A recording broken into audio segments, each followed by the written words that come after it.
All right, let's get to the news of the week post App State win here.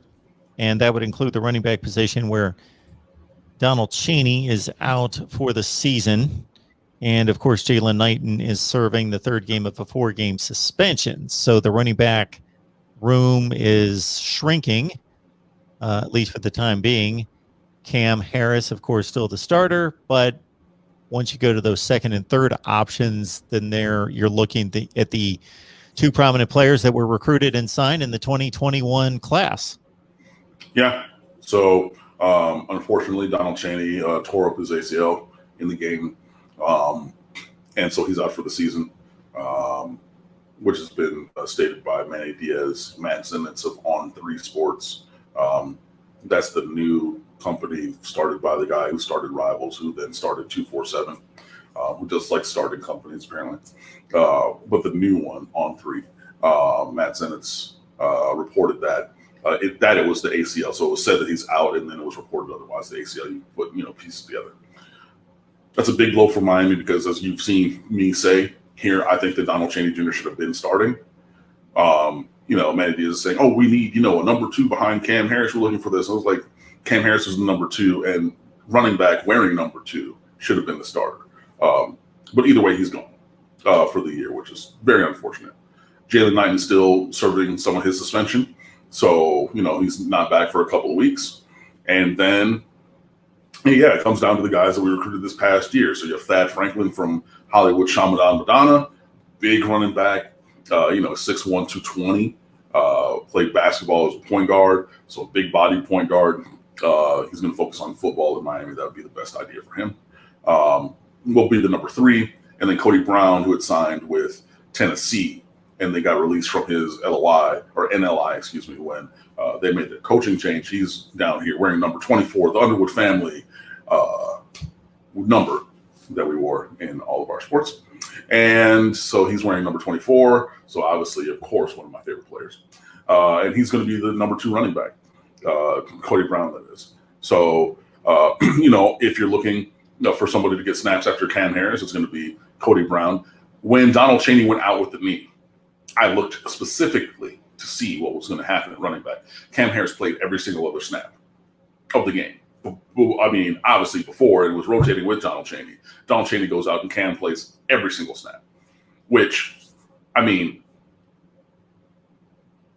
if you're really planning on having 2 running backs, 2 game-ready running backs with experience, 23 and 2, you're going to go back and forth. Like, okay, you lose 2, you're just like, I need another week just to pump these guys up. Maybe, give them whatever. So 23, you're going to ride with it. Didn't really see much 5 wide, without him. But we played every single other snap. So that's where you're going to go with the running back snaps. Again, absent Jaylon Knighton, who will slide into that running back 2 slot, and then Cody Brown will be a bigger back in the rotation when he returns from his suspension. I would say, put somebody with speed back there. Do a little trickeration gadget, player out of position kind of a thing. Give me a Brashard Smith. Give me a Xavier Restrepo. Just somebody with a little bit of speed and a little bit of wiggle, because all due respect, Cam Harris and Cody Brown don't have game-breaking speed, and they don't really have much wiggle about them. Like, I'm going to get in space, hit a move, and get by somebody. Shake somebody to their knees and keep going. They don't got that about them. One cut and go is what works well for 23 and 24, and that's fine. But if you need, and I think you do need, a curveball, a changeup, another kind of player back there, I would hope that and Knighton's that other player. Knighton is the speed guy. Knighton has the shake. Knighton has some of those things, but Knighton's not playing this week or next week because he's still suspended. I would like to see something a little different in terms of, Brashard Smith, the Xavier Restrepo, hell, a Mike Harley on a jet sweep, because he's not much wiggle, but he is much on the speed. You know what I mean? So something like that. But again, we wish Donald Chaney the best in his recovery from his injury, because, that is very deflating it has to be, tough for the player. And it does change the scenario for the team as well. Donald Chaney Jr., he should start and things of that nature over Cam Harris. And we've had this debate for almost a year now, and I've always just kept saying, starter doesn't bother me. That doesn't do anything for me. If you would like to start Donald Chaney Jr., sure. He's a hardworking young man who's ready to do it. If Jaylon Knighton wasn't injured, wasn't on suspension, he wanted to be a starter and got the position, sure. Let's just use them all in a great situational ball. Let's use them and even mess them up sometimes. Get on the goal line and put Jaylon Knighton in, who's supposedly the scat bag. Just mix it up. Because you have multiple. I mean, everyone in that room is a 4-star. We got 5 4-star running backs or higher. Now we have 4 because the 5th is out with an ACL tear. Very, very sad for a young man like that, man, because Donald Chaney Jr. would give his all and has given his all and worked very hard to grow in this weight room and to grow for this team and give such a high effort. And when he scored that touchdown, you saw that smile on his face. You couldn't help but just feel for him, like, great job, man, because he was out this offseason with that shoulder injury, and he had just got healthy enough about a week before the kickoff game against Alabama. And he's out for the season. So my heart goes out for him, and God bless that young man, and I hope he continues to keep his mental. Keep your mental, man. I don't know if you ever watch this. Hopefully you do. But please keep your mental. Stay close to your creator, man. You got it. It's okay. We all have these shortcomings in life, but you keep striving. And you keep striding, man. You trust me, you got this. And we're thankful you're a Miami Hurricane, and we're thankful that today's technology, we're able to put that knee back together and have a successful surgery, and you'll come back stronger than ever and even more motivated, man. Again, God bless you, man, you and your family. The rest of the running back situation, Cam Harris is doing the best he can. He's doing a solid job for us, and I think there'll be a little bit more of a mix-up because we're getting close to that 4th game, suspension being over, and I can't wait to see the lightning in a bottle that Jaylon Knighton is. That pew, he hits the sideline and able to cut up.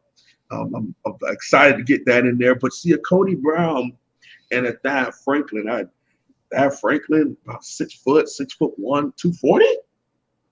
Ooh, that's a little AJ Highsmith. I'm not saying that he's going to be AJ Highsmith, but we haven't had a back like that in a while. Now, from his film, it does take him a little bit to get trucking. So with this offensive line not necessarily creating the best separation, I'm a little nervous about that for him because when it takes him back some time, that means he needs to get to, step 7, step 8, and then he gets to kind of stride on you a little bit. So hopefully we get him off tackle. Hopefully we get him in open space and he breaks a couple of tackles here and there, and we can see him take off. And Cody Brown is a balanced back, very nice, short and compressed, but he also can break for you, similar to Cam Harris, but a little faster. And the only thing that's missing with Cam, to me, is having that breakout moment.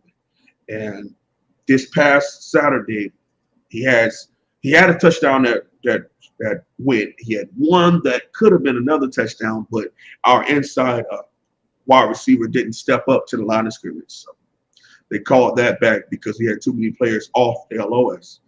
And that happened because it was a freshman, a super freshman, but it was a freshman. I'm not going to call out his name and hurt him, but it was a super freshman that wasn't on the line of scrimmage, and it was 4th and 2. So it would have been feel like more of a backbreaker. It felt like the football gods kind of had App State in the game a little longer, mixed with us not executing, and it just felt like everything wasn't kind of going our way. But again, I'm not a result-based, like, we got a W, so it's over. I'm not that kind of person. At face value, yes. At face value, I was excited and happy for those young men to win the game, but I also knew deep down inside that wasn't good. It was not good.